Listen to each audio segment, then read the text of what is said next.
சிவபெருமானின் அன்பு குழந்தைகளுக்கு வணக்கம்.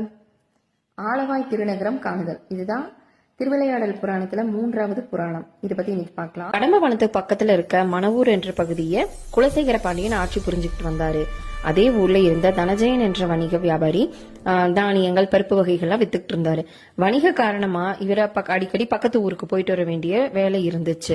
அவர் ஒரு நாள் அப்படி வெளியில போயிட்டு வரும்போது ரொம்ப இருட்டிட்டனால அவர் ஒரு இடத்துல தங்க நினைச்சாரு. அவரு தங்கின இடம் தான் கடம்பவனம். அவருக்கு தெரியாது, இருந்தாலும் அந்த வனத்துல தங்கிட்டாரு. அப்ப திடீர்னு ஒரு இடத்துல பெரிய ஒளிப்பிளம்பு தேவ ரிஷிகள் தேவர்கள்லாம் சிவபெருமானுக்கு பூஜை பண்ணிட்டு இருக்காரு. அந்த சிவபெருமான் பயங்கர அழகாவும் பயங்கர ஒளிர் மேனியுடனும் இருந்தாரு. இவரால அங்க இருக்க முடியல, போய் தானும் அந்த சிவ பூஜையில கலந்துக்கிட்டாரு. அடுத்த நாள் விடிஞ்சதும் ஓடி போய் மன்னரிடம் தான் கண்ட காட்சியை பத்தி சொல்றாரு. மன்னருக்கு ரொம்ப சந்தோஷம். ஒரு நாள் மன்னனுடைய கனவுல சிவபெருமான் கடம்பவனத்தில் திருநகர் அமைத்திடுக, திருக்கோவில் அமைத்திடுகன்னு ஆணையிடுறாரு. இத நிறைவேற்றணும்னு மன்னன் ரொம்ப ஆசைப்படுறாரு. இதுக்காக முனிவர்களையும் ஞானிகளையும் கூப்பிட்டு திட்டமிடுறாரு.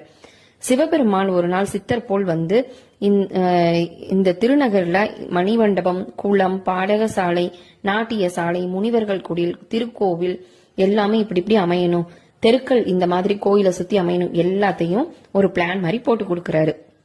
இவ்வளோ அழகா உருவான ஊருக்கு எப்படி பேர் வைக்கிறது, எப்படி சாந்தி பரிகாரம் பண்றது அப்படின்னு குலசேகர பாண்டியனுக்கு ஒரு கவலை வந்துச்சு. இதை தெரிஞ்சுக்கிட்ட சிவபெருமான் தன்னுடைய பிறை சந்திரனிலிருந்து ஒரு அமுதமான மதுரத்தை எடுத்து அந்த ஊர் மேல தெளிக்கிறாரு. அந்த ஊர் பயங்கரமா ஒளி பெற்றது. அதனால அது மதுராபுரின்னு அழைக்கப்பட்டது.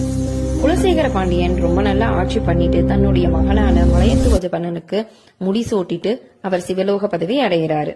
இத்தோட இந்த பகுதி முடிவடையுது.